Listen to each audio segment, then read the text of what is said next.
जैसे बाप बेटे के है तांडव, इस कहानी में है पावर, पॉलिटिक्स और तांडव। इंडिया में पता है लोगों की क्या दिक्कत है? मजाक को मजाक की तरह ना लेना, छोटी छोटी बातों को ईगो पर ले लेना। वैसे ही ये लोग अभिनय को अभिनय की तरह नहीं लेते। मैं मानता हूँ कि हम जो देखते हैं और सुनते हैं उसी से प्रभावित होते हैं। अब चाहे वो इंटरनेट चलाने वाला एक 12 साल का लड़का ही क्यों ना हो, the moment he gets his hands on a mobile phone he becomes an adult. और एक लेजेंड ने सच ही कहा है कि इन बच्चों के हाथ में आखिर फोन दिए बच्चों के हाथ में किसने दे दिए फोन? शक्ल देख इसकी, तुझे तानाशाह नहीं दिखता? तांडव की स्टार्टिंग में सैफ का बाप उसे तानाशाह बुलाता नजर आता है।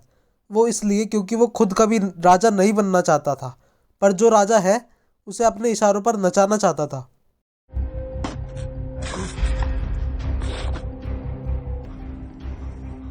बस 1 मिनट लगेगा, आपका दिल धड़कना। जब उसके बाप ने उसकी सुननी बंद कर दी तो उसे रास्ते से हटा दिया। अनुराधा किशोर,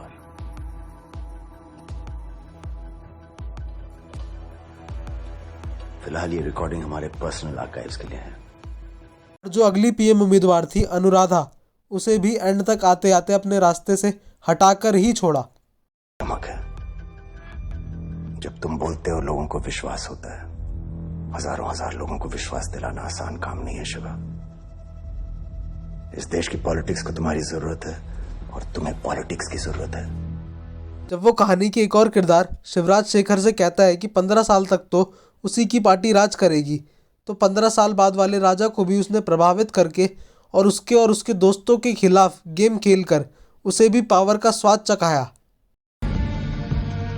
मुबारक हो काका।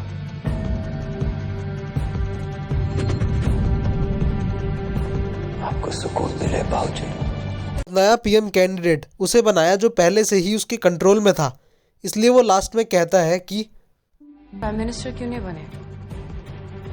अब इस खेल में मजा आने लगा है।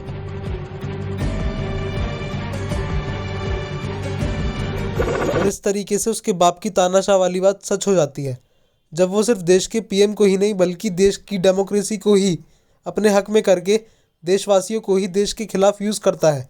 क्योंकि पावर में रहने वाले के तो लाखों दुश्मन है, पर वो पावर में ना रहकर भी पावरफुल बनना चाहता था। तांडव में जो चीज़ दर्शाई गई है वो है पॉलिटिक्स, और पॉलिटिक्स का पहला रूल ही यही होता है, डिवाइड एंड कॉन्क्वर। फिर उसके लिए लोगों का हिंदू और मुस्लिम होना ज़रूरी नहीं है।